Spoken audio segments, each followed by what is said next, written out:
Eno. Nah, kali ini videonya agak berbeda karena di samping saya udah ada Teh Dita. Apa kabar, Teh? Baik, alhamdulillah. Alhamdulillah.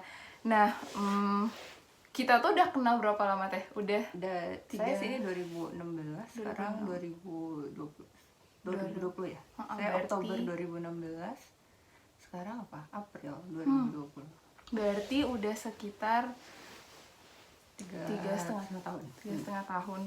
Terus tapi mulai deketnya sama Teteh tuh dari tahun lalu, kurang lebih 10 tahun. 10 tahun.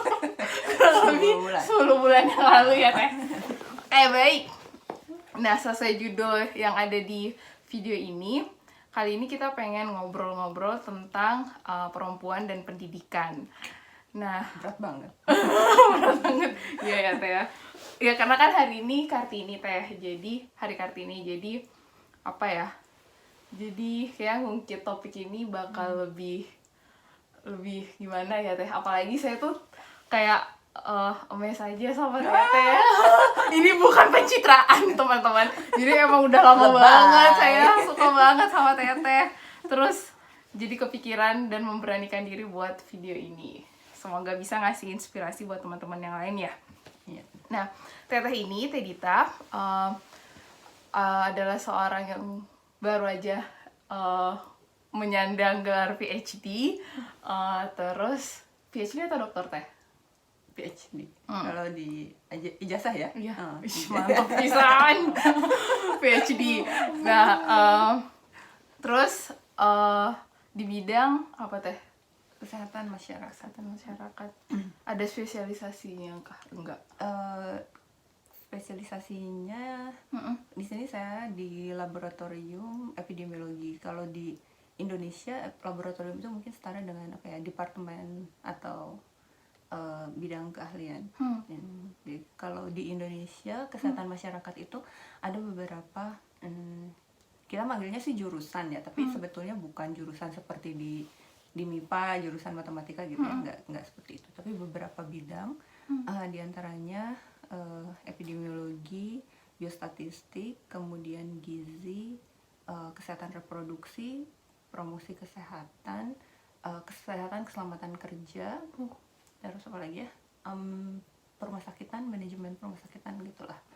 Nah, jadi di sini saya di laboratoriumnya epidemiologi. Tapi kalau di Indonesia juga epidemiologi. Di Indonesia waktu S2 saya di biostatistik. Biostatistik kesehatan. Jadi, tapi sebetulnya antara biostatistik kesehatan dan epidemiologi itu tidak terlalu jauh sih. Tapi tetap konsen saya lebih ke epidemiologi itu kan sebetulnya membahas tentang perjalanan penyakit seperti itu. Seperti yang sekarang sedang terjadi di seluruh dunia, coronavirus pandemic. Nah, itu bidangnya epidemiologi sebetulnya. Tapi untuk pemodelan tertentu, nah biasanya pakai biostatistik. Nah, jadi saya lebih konsen di analisis, lebih senang di situ sih daripada bidang epidemiologinya sendiri. Bahas itu kita bakal membahas tentang yang simpel-simpel aja sih, pendidikan dan perempuan. Tapi walaupun dia simpel, tapi insya Allah impact-nya gede ya, Teh. Kita masuk ke pertanyaan yang pertama.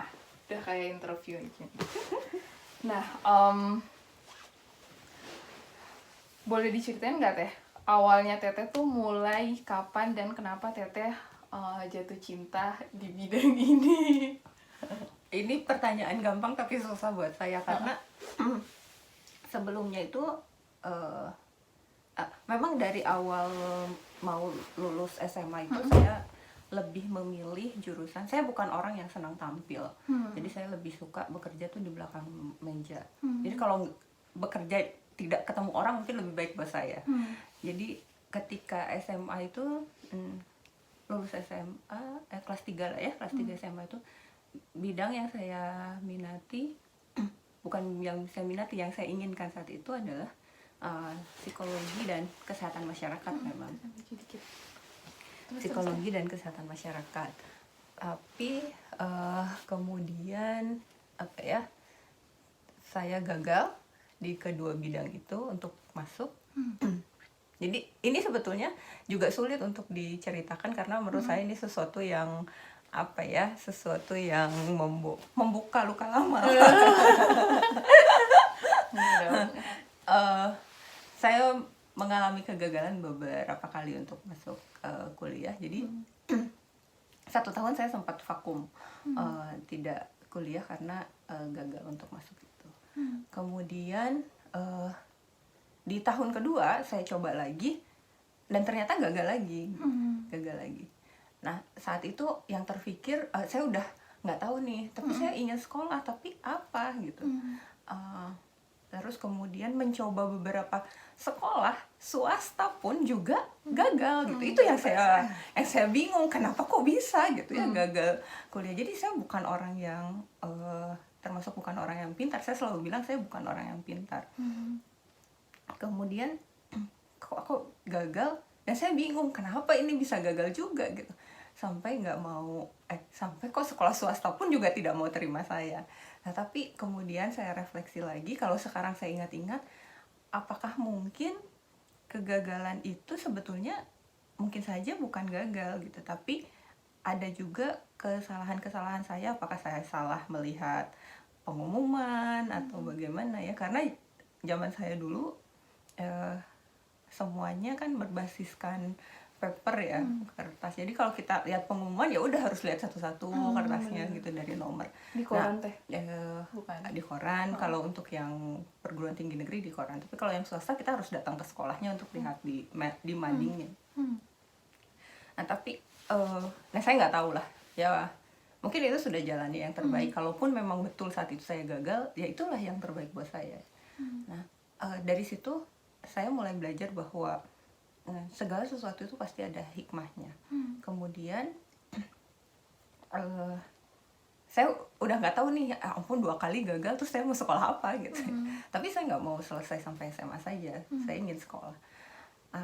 Orang tua saya waktu itu menyarankan saya masuk ke perawatan, tapi itu kayaknya sesuatu yang mustahil buat saya. Jadi saya sempat ke ada D3 keperawatan. Itu sempat sudah mau daftar, kemudian saya mengurungkan diri. Itu saya minta bapak saya almarhum waktu itu yang mengantar saya. Saya udah di pintu sekolahnya, kita mau daftar, terus saya bilang nggak jadi pak, kita pulang aja. Saya nggak mau. Tapi kenapa keperawatan nggak ini? Nggak tega ya, saya nggak tegaan. Terus saya membayangkan, jadi ketika mau masuk keperawatan iya sih saya juga. Jadi ketika mau masuk ke gedung sekolahnya itu, kemudian saya bayangkan kalau ada orang yang kecelakaan, ada orang yang ini, aduh kayaknya nggak bisa deh, saya nggak akan sanggup. Mungkin kalaupun saya masuk ke situ belum tentu saya bisa maksimal. Akhirnya saya pulang, kemudian, dan alhamdulillahnya bapak saya tuh luar biasa ya, sabar banget itu untuk nganterin saya daftar. Kemudian saya daftar di Akademi Gizi. Saya daftar Akademi Gizi dan saya daftar D3 Fakultas Kesehatan Masyarakat UI. Tapi yang saya ambil waktu itu adalah Akademi Gizi. Walaupun di D3 Kesehatan Masyarakat UI diterima, tapi yang duluan pengumuman itu kalau nggak salah Akademi Gizi, atau saya lupa bagaimana, tapi akhirnya saya memilih untuk masuk Akademi Gizi. Nah tapi pada akhirnya saya nggak menyesali juga kenapa saya harus masuk Akademi Gizi gitu. Padahal saya inginnya kesehatan masyarakat kan di awal. Tapi jauh setelah itu saya dapat mengambil hikmah dari kenapa saya di Akademi Gizi. Mungkin titik sekarang saya di sini pun justru basicnya adalah dari Akademi Gizi itu. Tapi Teteh sempat di Akademi Gizi beberapa? Sempat 3 tahun sampai selesai saya di Akademi Gizi. Nah, baru tahu saya teh. terus. Jadi ini sebetulnya 3 tahun. 3 tahun. Sebetulnya sampai lulus. Jadi saya dapat ijazah. Jadi ini sebetulnya apa ya? Sesuatu yang tidak ingin saya buka sebetulnya. Tetapi saya nggak pernah membuka ini. Ini saya buka untuk mudah-mudahan bisa jadi pelajaran untuk yang lain, bahwa dari satu kegagalan itu kita akan mendapatkan sesuatu hal yang insya Allah lebih baik, asalkan kita yakin bahwa itu adalah yang Allah berikan yang terbaik buat kita. Jadi bukan yang kita inginkan, belum tentu yang kita inginkan yang terbaik buat kita, tetapi insya Allah kalau pilihan yang Allah berikan itu adalah insya Allah yang terbaik buat kita. Dari D3 Akademi Gizi kemudian saya melanjutkan S1 Kesehatan Masyarakat di UI. Melanjutkan S1 Kesehatan Masyarakat di UI. Itu pun juga dengan paksaan. Karena saya sebetulnya dari Akademi Gizi saya ingin bekerja. Dan ketika itu selesai Akademi Gizi, saya memang membantu di satu rumah sakit, membantu pekerjaan seorang dokter di rumah sakit. Jadi menurut saya kayaknya enakan kerja deh gitu ya daripada sekolah. Tapi kembali peran orang tua saya, peran bapak saya almarhum, bapak mengatakan bahwa kerja itu gampang, sekolah itu yang sulit. Jadi mencari pekerjaan itu lebih mudah daripada sekolah. Kalau kamu sudah bekerja, kenal uang, itu belum tentu kamu mau sekolah. Jadi bapak saya memaksa saya untuk sekolah. Akhirnya saya daftar di S1 Kesehatan Masyarakat UI, jalur ekstensi itu untuk pekerja ya. Jadi hanya 2 tahun. Saya ngambil kelas sore jam 2. Nah paginya saya bantu di rumah sakit, kerja di rumah sakit. Tapi itu pun di tahun terakhir deh kalau nggak salah, di tahun terakhir saya Fakultas Kesehatan Masyarakat. Kemudian selesai itu saya melanjutkan bekerja di rumah sakit tersebut sampai 2 atau 3 tahun setelah lulus. Kemudian saya merasa tidak nyaman ya, kurang nyaman dengan pekerjaan di rumah sakit. Saya merasa kurang cocok lah menurut saya. Jadi akhirnya saya memutuskan untuk berhenti. Saya memutuskan, jadi panjang ya. Nggak apa-apa emang kayak gitu. Setelah 3 tahun Teteh berhenti. Berhenti, kemudian saya pulang. Saya di Jakarta, tinggal di Jakarta, kemudian saya pulang ke Bandung 1 tahun, kemudian kerja freelance aja, lepas. Kerja proyek, kerja lepas. Kemudian setelah itu saya daftar pegawai negeri. Saya daftar pegawai negeri untuk sebagai tenaga pengajar di perguruan tinggi swasta. Nah, alhamdulillah ya mungkin memang jalannya sudah begitu ya, rezeki. Saya dapat tahun, kelihatan nanti ya saya tuanya. Terus. Nah, kemudian setelah itu 3 tahun. 3 tahun setelah pegawai negeri saya melanjutkan S2 di fakultas yang sama, universitas yang sama. Dan itu pun karena mungkin tanpa disadari saya punya trauma terhadap kegagalan. Saya mempersiapkan itu 1 tahun. Jadi 1 tahun tuh saya belajar untuk ujian masuk. Padahal kayaknya nggak harus segitunya ya. Cuma saya tidak mau mengalami kegagalan lagi. Dan ternyata ketika bisa masuk, lulus, ya udah alhamdulillah saya melanjutkan itu, kemudian bisa selesai tepat waktu 2 tahun, kemudian melanjutkan pekerjaan saya. Nah, lama dari situ mungkin 8 tahun ya. 8 tahun setelah itu baru saya memutuskan untuk, sebenarnya mungkin nggak 8 tahun ya, dari 5 tahun setelah lulus tuh ingin melanjutkan sekolah, tapi ya banyak lagi rintangannya, dan mungkin banyak amanahnya ya. Beasiswa, amanah sih mungkin nggak terlalu ini ya, beasiswa dan lain sebagainya, nilai bahasa Inggris yang sangat penting. Jadi rentang 8 tahun itu Teteh tetap berusaha buat ngeplay beasiswa sekolah-sekolah kayak gitu. Setelah 5 tahun sih. Setelah 5 tahun bekerja, kemudian saya merasa bahwa oh ya kayaknya harus improve ya ilmu dan lain sebagainya. Kayaknya nggak cukup. Terus kayaknya kasihan ya kalau saya ngajar kok kayaknya gini-gini aja gitu, segini-gini aja, nggak ada sesuatu yang bisa diberikan lebih lah. Akhirnya saya memutuskan itu, dan ya udah singkat cerita lah ya. Singkat cerita walaupun banyak juga di situ ceritanya. Akhirnya dapatlah di sini. Teteh lanjut S2 tuh pas udah jadi dosen.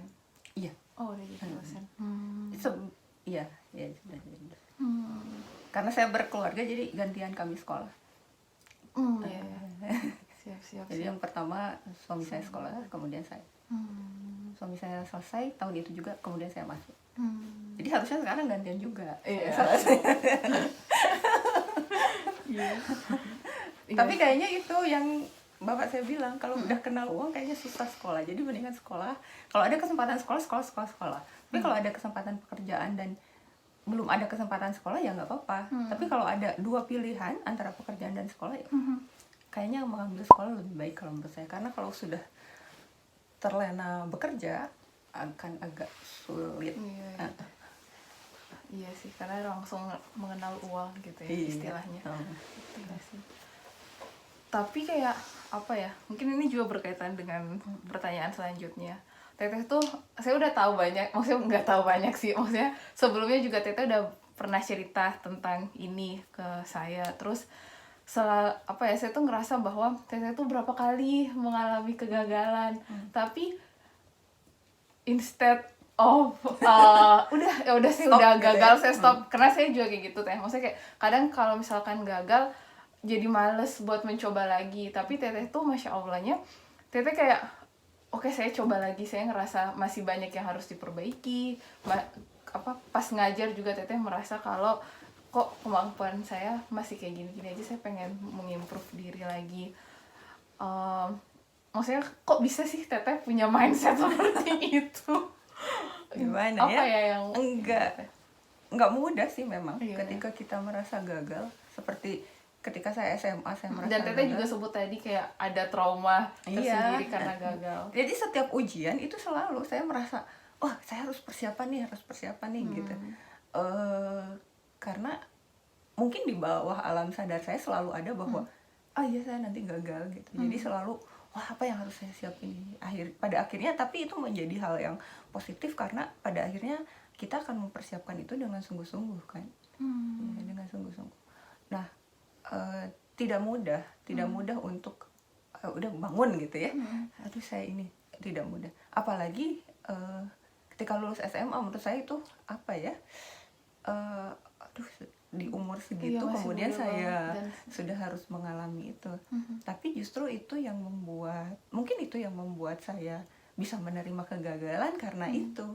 Dan kemudian waktu gagal itu saya pada akhirnya saya menyadari karena mungkin sering baca, kemudian sering dengar gitu ya. Ya Allah tidak akan memberikan sesuatu di luar kemampuan kita. Kemudian kita harus yakin bahwa akan ada hikmahnya.